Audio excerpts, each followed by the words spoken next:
몇 권입니까? 27권이죠. 27권 중에 가장 먼저 쓰인 책이 데살로니가 전서입니다.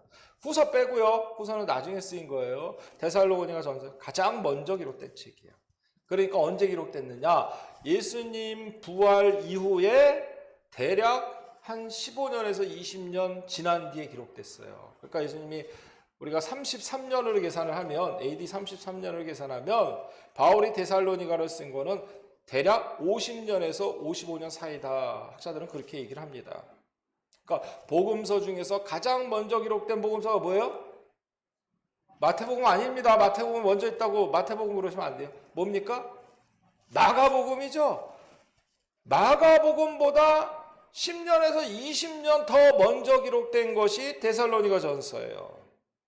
그런데 이 데살로니가 전서는요, 아주 굉장히 짧은데, 이 몇 장밖에 안 되는 짧은 편지인데, 이 데살로니가 전서에는 바울이 데살로니가에게 어떻게 갔고, 어떻게 선교 사역을, 이런 내용이 없어요. 그러니까 바울의 행적이 없습니다.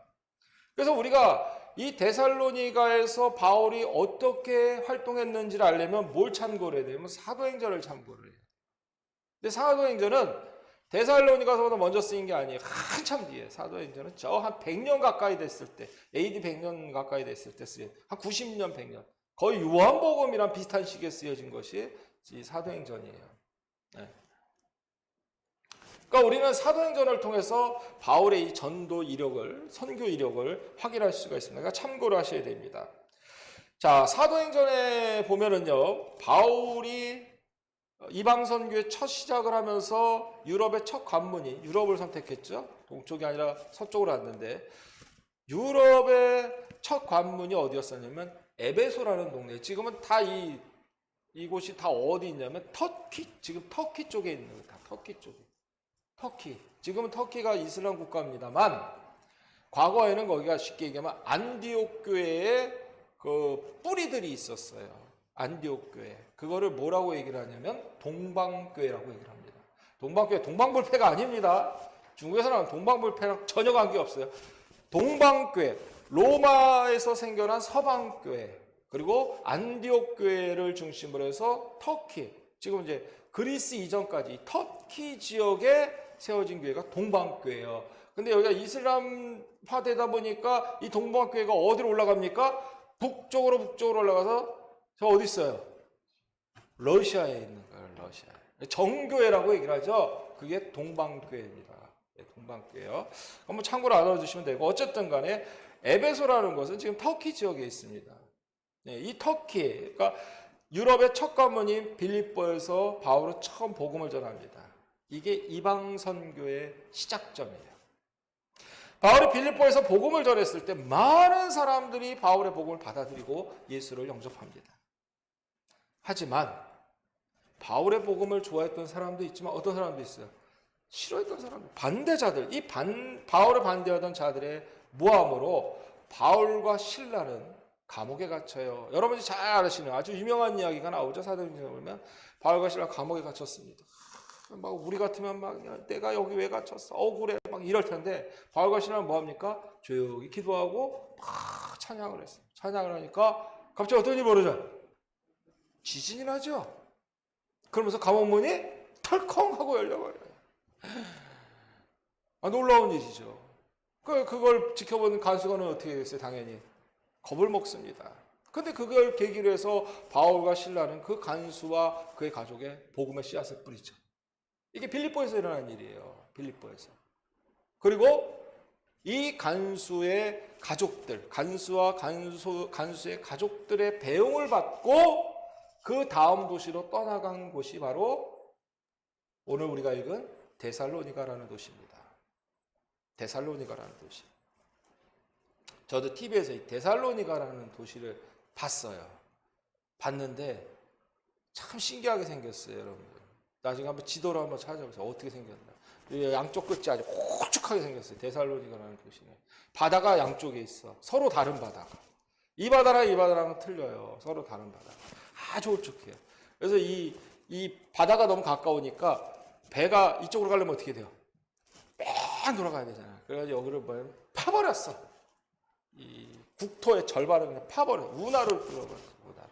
여 바다와 이 바다를 연결하는 어마어마한 운하를 뚫어서 되게 아름다운 도시로 지금 관광객들이 참 많은데요. 어쨌든 간에 자, 데살로니가에 도착한 바울은요, 그곳에 회당을 찾아가서 안식일 때마다 이제 복음을 전합니다. 그러니까 안식일이 3번 지날 때까지라고 표현하니까 몇 주예요? 3주죠, 3주. 안식일 3번. 그러니까 6일에 한 번씩 있으니까, 안식일 7일에 한 번씩 들어오니까 3번이니까 21일 동안, 거의 3주 동안 복음을 전하는데, 이 회당에서는요, 바울이 복음을 전할 때마다 열띤 토론이 벌어졌습니다. 바울이 전한 복음을 두고 막 토론을 했어요. 네. 그리고 이 토론 끝에 많은 사람들이 바울이 전한 복음을 받아들이게 됩니다. 근데 재미난 것은요, 이 회당에서 토론이 벌어진 것, 이 토론이라는 것은 유대인들만의 어떤 특징이라고 할 수가 있는데요. 원래 유대교는 성경 해석을 할 때 이건 이거야, 이건 이거야 이렇게 해석하지는 않아요. 그러니까 우리나라처럼 이거는 이거야, 교리가 그렇죠. 교리는 무조건 뭐 성경 그러면 제일 먼저 찾는 구절이 어디야? 디모데후서 3장 16절. 모든 성경은 하나님의 감동으로 이렇게 찾아버리잖아요. 그러니까 성경은 디모데후서 3장 16절. 바로 이거야. 그래서 성경은 뭐다? 영감 이렇게 해석하죠. 그런 식으로 하지 않습니다. 유대인들은요, 굉장히 다양한 해석을 해요. 다양한 해석을. 한 구절을 두고 많은 다양한 해석을 하는데 그 이유가 있어요. 그 이유가 뭐냐? 이 유대인들이 사용하는 언어 때문이에요. 언어 때문에. 언어 때문에 그랬습니다. 유대인들이 사용하는 언어는 과거에는 히브리어였었죠. 예수님 때는 이제 많은 식민지 지배를 받아서 아람어를 써요. 아람어는 여러분들 사우디 아라비아 보면은 지렁이가 막 굴러가는 것이 그게 아람어입니다. 그런데 우리나라 글자는 어떻게 씁니까? 어떻게 써요? 어느 쪽에서 어떻게 씁니까? 왼쪽에서 오른쪽으로 써나가죠. 히브리어는요, 오른쪽에서 왼쪽으로 써나가요. 아람어도 오른쪽에서 왼쪽으로 써요. 우리나라는 이렇게 쓰죠. 중국은 어떻게 씁니까? 어떻게 써요, 중국은? 왼쪽에서 오른쪽으로 어떻게? 위에서 아래로. 참 신기하죠? 이쪽에 사는 나라는 오른쪽에서 왼쪽으로. 중간에 있는 나라는 세로 쓰기. 이쪽에 있는 사람들은 왼쪽에서 오른쪽 이렇게 써요. 그래서 신기하죠? 신기하지 않습니까? 이게 뭐 유럽 문명과 오리엔탈 문명, 동양 문명의 어떤 반남 사이에 있는 나라 이런 차이들이 있는데 어쨌든 간에 재미난 게 뭐냐면 오른쪽에서 왼쪽으로 쓰는 글씨는요, 여러분 모음이 없어요. 모음이 뭔지 아시죠? 아예, 이, 오 이런 게 없어요. 그러니까 초성놀이라고 하잖아요. 요즘에 뭐 기역, 미음, 니은 이렇게 써놓고 이게 뭐게? 그거 어떻게 읽어요? 예? 여러분들 기역, 미음이 있어요. 기역, 미음. 이거 뭐예요? 뭐? 예, 고마워 아니죠. 기역. 저는 고구마를 생각하고 만든 거야. 여러분들은 뭐 가가미, 뭐 별거 다 발음할 수 있단 말이에요. 그러니까 모음이 없으면 이렇게 돼버리는 거예요. 글자에 모음이 없으면. 그러니까 히브리어나 아람은 모음이 없어요. 그러니까 읽는 사람마다 어떻게 해요? 다 틀려 단어가. 그러니까 이거 어떻게 읽어야 될지 규칙이 없어. 규칙이. 이거는 누가 결정하는 거냐? 율법학자들이 결정하는 거예요. 우리가 샬롬 이렇게 읽죠? 정확히 따지면 시옷 리을이에요. 시옷 리을. 그럼 이거 어떻게 읽어요? 못 읽잖아요. 근데 이걸 샬롬 이렇게 읽으면 그게 샬롬이 되는 거예요. 참 신기한 글자인 거죠. 모음이 없다 보니까. 그러다 보니까 성경 해석을 하는 데 있어서 히브리어로 쓰인 이 성경을 해석하는데 모음이 없어. 자음만 있어요. 그러니까 사람들이 서로 이거 어떻게 읽을까? 토의를 할 수밖에 없는 거예요. 그래서 이 유대인들은 토론 문화가 굉장히 강합니다. 지금도 유대인들은 이 스터디 가면 됐다 시끄럽대. 네. 그러니까 조용조용 공부하는 스타일이 아닌 거예요. 서로 이렇게 토론하는 거예요. 네. 그래서 사람마다 단어 뜻도 모호하고 읽기도 애매하고 그러다 보니까 토론을 통해서 정확한 의미를 파악하기라고 했던. 그러니까 바울이 복음에 대해서 얘기를 하니까 그것에 대해서 사람들이 막 서로 토론하는 거예요. 토론을 하고 결국 그것을 받아들입니다. 그러니까 데살로니가 회당에서 바울이 전한 복음을 듣고 열띤, 이 회당에서는 날마다 열띤 토론이 벌어졌고 우여곡절 끝에 사람들은요 바울의 복음을 받아들입니다. 사도행전은 이때 바울이 전한 복음을 받아들인 사람들을 뭐라고 부르냐면 경건한 사람들 이렇게 불러요.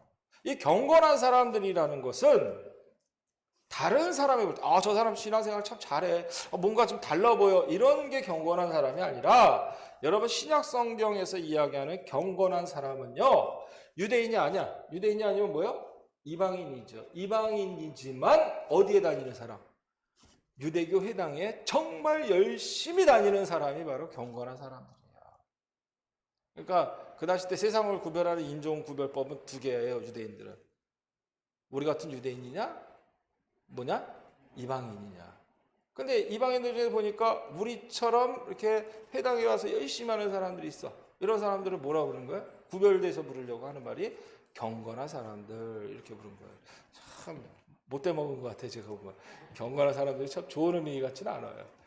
네? 어쨌든 간에 자, 그 사람들을 경건한 사람들이라 했는데 이 경건한 사람들이 바로 바울의 복음을 받아들입니다. 또 사도행전에 이 경건한 사람들뿐만 아니라 또 누가 나오냐면 귀부인들이 나와요. 귀부인은 복부인이 아닙니다. 귀부인은 말 그대로 좀 유력자의 아내들이에요. 유력자의 아내들. 근데 여러분 한번 생각해 보세요. 이방인들이 사는 곳에 유대인이 들어갑니다. 에? 유대인들이 들어가요. 그러면 이 유대인들은 뭐가 되면 소수자가 되는 거예요. 소수자가 됩니다. 소수자가 당하는 괴로움들이 참 많죠. 어려움도 많고. 그렇기 때문에 이 소수자들에게 뭐가 필요하면 울타리가 필요해요. 울타리가 필요합니다. 이 울타리 역할을 해줬던 사람들이 바로 누구냐면 경건한 사람들과 귀부인이었던 거예요. 그런데 어떻게 됐어요? 이 사람들이 누구에게 갑니까 지금? 바울에게 가버리는 거예요. 우리 유대교 안에 있었던 이 사람들이 바울에게 가버리는 거예요. 바울의 복음을 듣고. 그래서 유대교인들이 거리에 불량배를 동원하고 공권력을 이용해서 예수 믿는 자들을 고발하고 핍박하기 시작한 겁니다. 사도행전에 나오죠. 야손과 그 교인들 몇몇을 잡아다가 관원에 고발하는 장면이 나와요. 이거 한번 찾아보고 넘어가죠. 예, 좀 시간이 걸리더라도 사도행전 17장 6절에서 7절 말씀이에요. 한번 이 말씀 보세요. 제가 전에도 일전 한번 언급한 말씀인데 사도행전 17장 6절에서 7절 말씀입니다.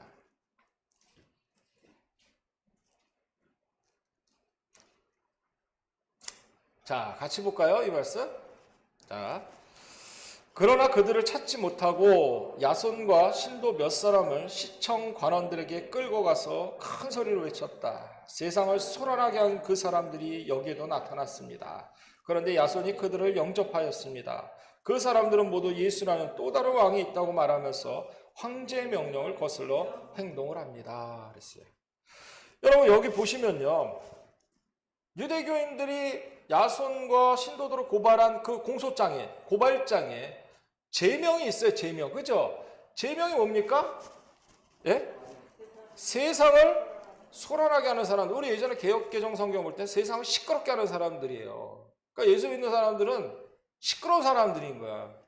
예, 막 떠드는 사람이 아니라 세상을 조란하게, 소란하게 만드는 사람들이라는 거죠. 예. 그러면서 말하기를, 그 관원들에게 말하기를 또 어떤 문제를 제기합니까?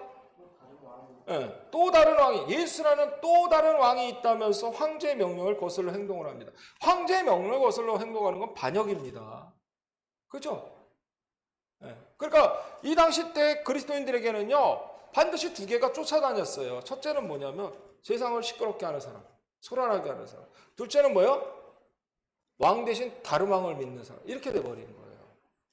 그러니까 굉장히 위험한, 불순분자인 쉽게 얘기하면 위험한 사람입니다. 근데 제가 볼 때는요, 이 고발장의 내용들이 하나도 안 틀려요. 제가 볼 때는 다 맞는 얘기입니다. 왜 그러느냐? 예수님의 복음을 보세요. 예수님의 복음을 보세요. 예수님의 말씀을 보세요.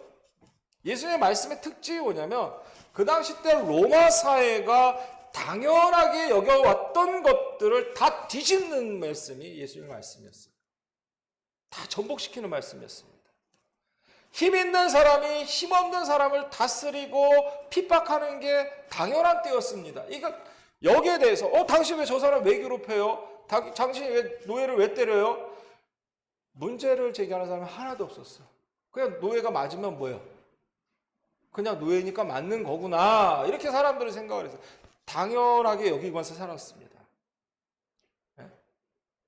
그런데 예수님이 뭐라고 말씀하십니까? 너희가 으뜸이 되고자 하면 뭐라? 너희의 종이 되라. 종이 되라. 으뜸이 되려면 노예가 되라는 얘기예요. 인자는 섬김을 받으러 온 것이 아니라 뭐하러 왔다? 섬기러 왔다라고 합니다. 여러분 이건요. 힘의 논리로 된 이 세상에 이 세상, 그러니까 힘의 논리로 된 이 세상의 기본적인 그 질서를 완전하게 무력화시키는 그런 말씀들이라고 할 수 있습니다.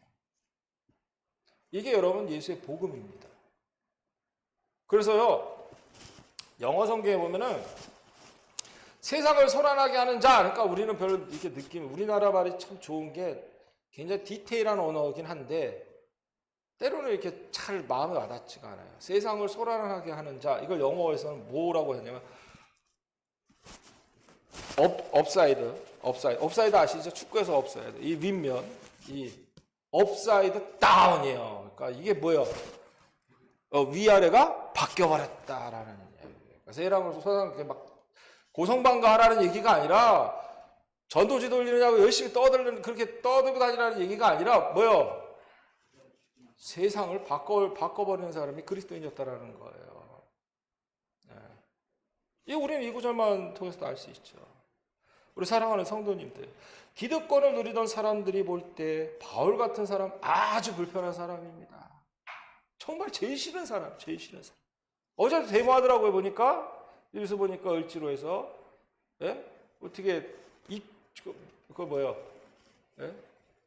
전세 사는 사람들만 사람이냐? 우리도 사람이다. 그래서 데모하더라고요. 내가 내 돈 내고 월세 받고 하는데 뭔 잘못이냐? 그래서 열심히 데모들을 하시더라고요. 바울 같은 사람 안 좋아하겠죠, 당연히. 안 좋아할 겁니다. 바울 같은 사람들에게 바울 같은 사람은요, 다른 사람들에게 기득권자들이 원하는 세상과 다른 꿈을 심어주기 때문에 신분의 고하 없습니다. 남자 여자 없습니다. 주인과 종 없습니다. 피부색 필요 없습니다. 이렇게 얘기를 합니다. 왜냐? 우리는 모두 하나님의 형상입니다. 모두가 귀한 존재입니다. 이런 하나님의 형상으로 존중받는 세상을 꿈꾸게 해준 사람들이 바로 바울 같은 사람들입니다.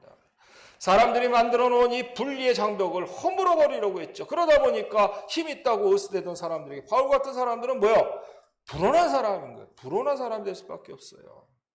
그렇다면 바울 같은 삶을 선택한 사람들에게 그 사람들이 안겨주는 게 뭘까요? 바로 조롱, 혐오, 박해입니다. 조롱하죠. 너 혼자 고지식하냐? 야, 너 혼자 잘났냐? 조롱하죠. 혐오예요. 저런 애들 때문에 나라가 발전이 안 돼. 혐오예요. 이것도 아니면 박해합니다. 때려요. 그래서 여러분들 사도들이 복음을 전하면서 뭐라고 합니까?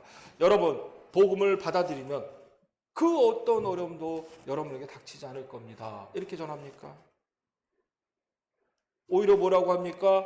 복음이 당신을 힘들게 만들 수도 있습니다. 라고 사도들이 전합니다. 오늘 본문에 나오잖아요. 오늘 본문에도. 오늘 우리가 읽은 본문에도 보세요. 데살로니가. 자, 우리 형제여 그리스도의 복음을 전하는 하나님의 일꾼 디모데를 여러분에게 보냈습니다. 그가 여러분을 굳건하게 여러분의 믿음을 격려하여 아무도 이런 온갖 환난 가운데 흔들리지 않게 하려는 거예요. 여러분들도 아시는 대로 우리는 이런 환난을 뭐예요? 당하게 되어 있습니다.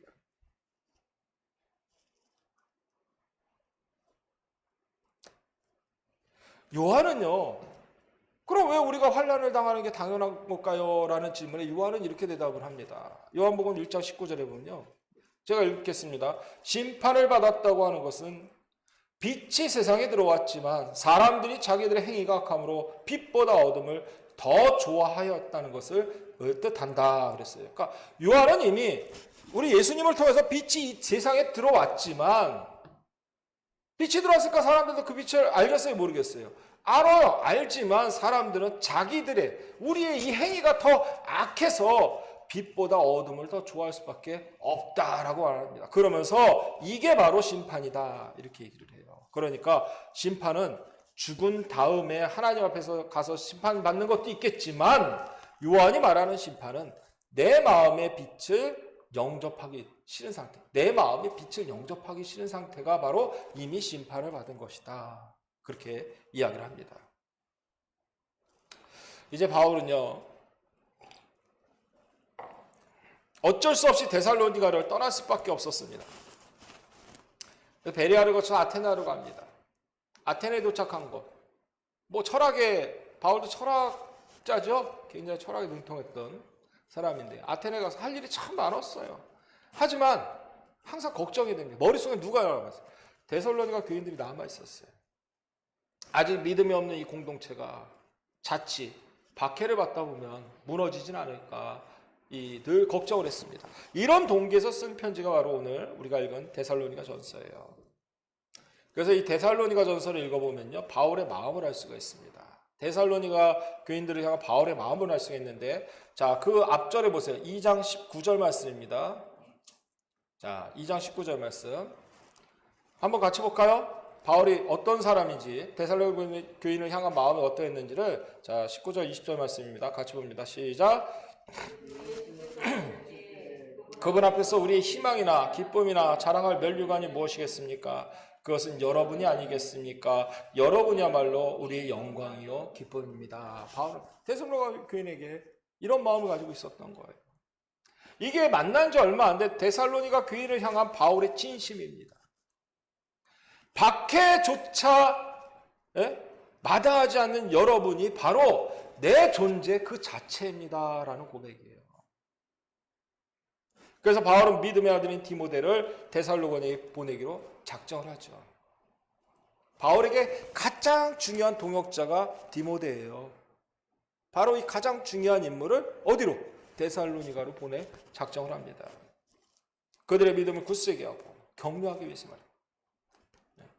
그래서 3장 2절에 3절 말씀 보시면, 자, 우리 형제여 그리스도의 복음을 전하는 하나님의 일꾼인 디모데를 여러분에게로 보냈습니다. 그것은 그가 여러분을 굳건하게 하고 여러분의 믿음을 격려하여 아무도 이러한 온갖 환난 가운데서 흔들리지 않게 하려는 것입니다. 여러분도 아는 대로 우리는 이런 환난을 당하게 되어 있습니다.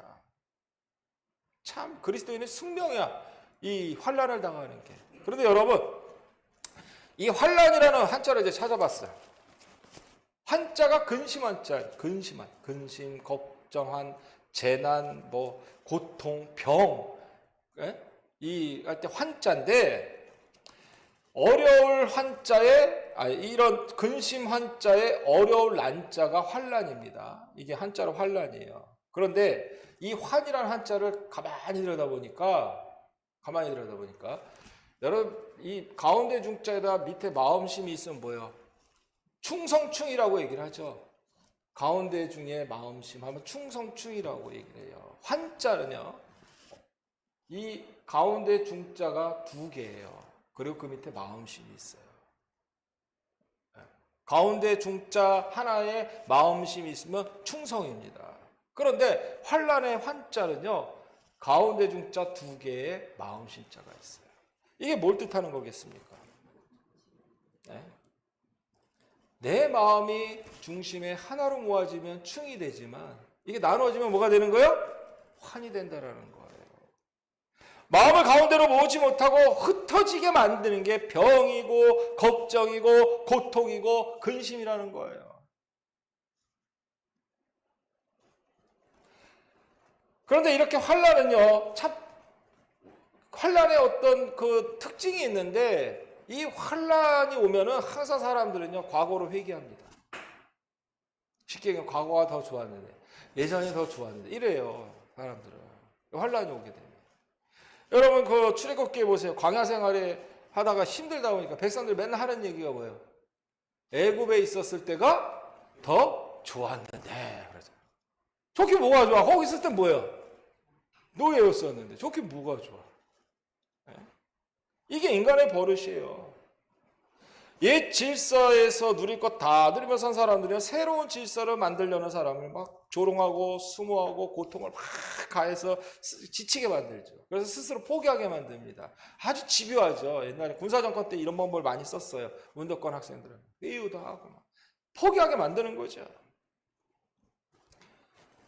시대가 변했는데도 여전히 빨갱이 타령을 하는 게 바로 이런 이유들 때문이에요. 변화가 싫은 거예요. 변화에 동참하기가 싫은 겁니다. 변화되면, 왜? 변화가 되면, 바뀌면 내가 그동안 이렇게 누려왔던 게 뭐가 돼요? 이게 두렵기 때문에 변화를 싫어하는 겁니다. 그러니까 자꾸 과거에 집착하게 되는 거예요. 우리도 그렇잖아요. 옛날이 더 좋았는데. 좋긴 뭐가 좋아요, 제가 보면. 별로 좋은 것들은 환경 문제 뭐 이런 거, 인간의 어떤 정 문제, 이거 빼고는 별로 좋은 건 없는 것 같아요. 자, 여러분, 바울이 디모데를 보낸 목적, 아까 우리가 읽은 말씀 있죠? 3장. 3장 2절에 3절 말씀. 이 말씀 보세요. 바울이 디모데를 보낸 목적이 뭡니까? 데살로니가 교인들의 환난을 없애주려고 보낸 게 아니에요. 오히려 그 환난을 뭐하도록? 이길 수 있도록 격려해 주려고 디모데를 보낸 겁니다. 이게 굉장히 중요해요. 저도 살면서 경험하는 거지만 환난이 오면요, 머릿속에 가장 먼저 드는 생각이 뭐냐면 도망가고 싶은 거예요. 여러분은 안 그러십니까? 어려움에 좀 도망가고 싶지 않아요? 어떻게 하면 이 위기를 모면할 수 있을까? 에이, 도망가 버릴까? 이런 생각에 온통 사로잡힙니다. 하지만 여러분, 환난을 피한다고 해결되지 않는다라는 거 우리는 이미 알고 있어요. 그게 피한다고 해결됩니까? 사실 우리 삶에 찾아오는 환난을 우리 환난은요, 뚫고 나갈 도전일 때가 더 많아요. 어렵지만 그냥 어떻게 해요? 꾸역꾸역 그걸 이겨내면서 감내하면서 우리가 살아가는 겁니다. 왜냐? 고진감래라고 그 고통 끝에 기쁨이 오기 때문이죠. 여러분, 찬송가 336장에 보세요. 환난과 핍박 중에도 성도는 신앙 지켰네. 이 신앙 생각할 때의 기쁨이 충만하도다. 성도의 신앙 따라서 죽도록 충성하겠네. 옥중에 매인 성도나 양심은 자유 얻었네. 우리도 고난받으면 죽어도 영광되도다. 성도의 신앙 따라서 죽도록 충성하겠네. 신앙은요, 사소한 행복 보장받기 위한 게 아닙니다. 오히려 새로운 세상을 열어가시는 하나님의 그 꿈에 동참하는 일이고, 그 과정에서 겪는 어려움을 회피하는 게 아니라 뭐예요? 그 어려움조차 감내하는 게 바로 참 신앙이에요. 그래서 바울도 말하죠. 우리에게 위로를 주는 말씀 몇 번 제가 인용합니다. 고린도전서 10장 13절. 여러분은 사람이 흔히 겪는 시련밖에 다른 시련 당한 적 없습니다. 하나님은 신실하십니다. 여러분이 감당할 수 있는 능력 이상으로 시련을 겪는 걸 하나님은 허락지 않습니다. 하나님께서는 시련과 함께 그것을 벗어날 길도 마련해 주셔서 여러분이 그 시련을 견뎌낼 수 있게 하십니다. 그러니까 우리가 하나님 나라의 꿈을 갖고 가는 사람들은요, 고난이 와도 그 고난을 이겨낼 힘을 누가? 하나님이 주신다라는 거예요. 그 믿음이 있다면 우리가 이 환난을 피해가는 게 아니라 뭐예요? 뚫고 나갈 믿음이 생기는 겁니다. 야, 마지막으로요. 자, 5절 말씀 한번 같이 봅니다. 오늘 5절 말씀. 마지막 말씀. 같이 보겠습니다. 시작. 그러므로 내가 참다 못하여 여러분의 믿음을 알아보려고 그를 보냈습니다. 그것은 유혹하는 자가 여러분을 유혹하여 우리의 수고를 헛되게 하지 못하게 하려는 것이었습니다. 자, 바울은요, 데살로니가 교인에게 디모데를 보낸 또 다른 이유가 유혹자를 조심하게 하기 위해서다. 이렇게 말합니다. 여러분, 성경에 나오는 수많은 이야기들을 이렇게 보면요, 구조가 똑같아요. 어떤 구조냐면, 하나님은 우리 늘 인간을 찾아다니셔. 그리고 우리 인간은 뭐야? 늘 하나님을 도망 다녀요. 이게 어떻게 보면 성경에서 나오는 이야기들의 어떤 큰 구조라고 할 수 있어요. 찾으시는 하나님과 달아나는 인간들. 예? 꼭 하나님 찾으시면 인간들은 달아난단 말이에요. 그런데 왜 참 신기하게 사람들은 하나님이 찾으시면 자꾸 도망가는 걸까요? 예? 하나님이 그렇게 찾아다니시는데도 왜 자꾸 사람들은 도망다닙니까? 저는 그 이유를 알았어요. 인간이 자꾸 하나님을 피해서 도망가는 그 이유가 있어요. 바로 하나님은 우리에게 달콤한 걸 주시는 분이 아니라는 걸 우리 인간들이 알기 때문에. 저는 이게 하나님과 우상의 차이라고 봅니다. 우상은요, 여러분들에게 도덕적인 삶이나 누군가를 위한 희생적인 삶을 요구하지 않아요. 우상이 말하는 건 딱 하나입니다. 여러분이 나에게 드리는 뭐요? 지극정성 딱 하나예요. 그렇게 할 때 원하는 걸 주겠다라고 우상은 이야기합니다. 그래서 사람들은 아주 오래전부터 풍요와 다산의 신을 열심히 믿었던 거예요. 그런데 여러분, 이 풍요와 다산의 신이 과거에만 존재한 것이 아닙니다. TV를 보세요.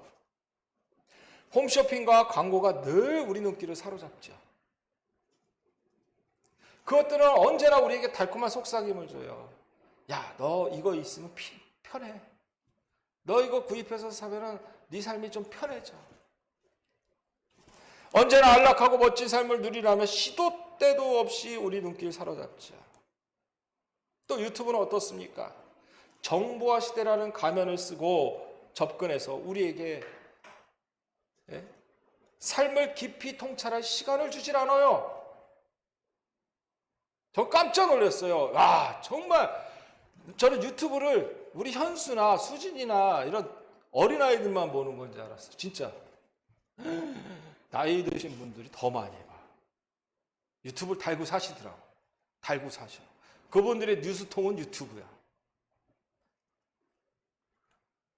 여러분들 이렇게 보는 거는요, 절대 머리를 쓰지 않아요. 뇌를 쓰지 않습니다. 읽는 거는 우리가 책을 읽으면 뇌가 사용되는데, 그냥 이렇게 눈으로 이렇게 쳐다보는 건 뇌가 움직이질 않아요. 아이들 오면 아이고 우니까 이거 주잖아요. 어쩔 수 없는 현실을 저도 인정해요. 하지만 만드는 거예요. 우리의 뇌바보를 만드는 거예요. 뇌를 아예 쓰지 못하게.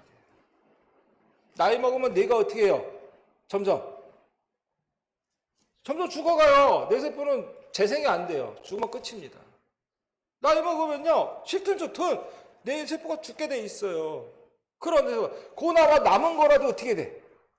막 써가지고 이렇게 해야지 좀 이렇게 유익한 삶을 살지 않을까요? 그런데 이거 쳐다보고 있어요. 더 빨리 뭐하라? 죽으라고. 자살행위예요, 여러분. 근데 이걸 쳐다보는 이유가 뭡니까? 이 안에는요, 가십거리와 흥미거리, 그것들이 마치 진짜인 것처럼 그렇게 포장되어서 우리에게 선물을 줍니다. 문제는 이런 것이 우리 삶을 아무 생각 없이 살게 만들고 우리 몸을 더 분주하게 만든다는 사실입니다. 달콤한 것에 마음을 빼앗길수록 우리 영혼은 누추해질 수밖에 없습니다. 그래서 바울은요, 데살로니가 교인들이 유혹에 맞서 싸워서 달콤한 것에 빠지지 않고 그들이 참 사람의 길을 걸어야 한다라고 권면하고 있습니다. 우리 사랑하는 성도님들, 이제 우리 마음이 어두워질수록 우리에게 우울감이 안개처럼 밀려올수록 우리는 그리스도의 옷 입은 사람이 되려고 애써야 됩니다. 그래야 가끔 비틀거릴지라도 넘어지지 않는 거예요.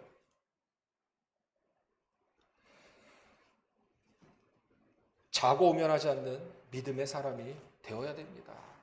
이제 아무리 이 세상 정말 줏대 없이 이 세상은 이리저리 흔들릴지라도 우리 주님의 사랑과 은총으로 꿋꿋이 일어섬으로 믿음의 확신이 분명한 저와 여러분들 되시기를 주님의 이름으로 간절히 축원합니다. 사랑의 주님, 예수 그리스도가 오실 때 그분 앞에서 우리 희망이나 기쁨이나 자랑할 면류관이 무엇이냐고 물었던 바울의 질문 앞에 우리가 서 있습니다. 우리 또한 바울과 같이 그것은 여러분입니다 라고 말할 수 있는 굳센 믿음 허락해 주시옵소서. 바울의 이 한마디가 세상의 불의한 질서를 새롭게 세웠던 것처럼 이제 우리도 욕망에만 붙들려 사는 게 아니라 그리스도의 복음으로 굳건하게 세움받아 자고면하지 않게 하여 주시옵소서. 특히 때때로 길을 잃고 방황할 때도 있습니다. 힘을 잃어 비틀거릴 때도 있습니다. 하지만 그럴 때마다 우리 삶을 돌이켜 주님의 은총 앞에 바로 서게 하옵소서. 우리를 구원하신 주 예수 그리스도의 이름으로 간절히 기도드립니다. 아멘.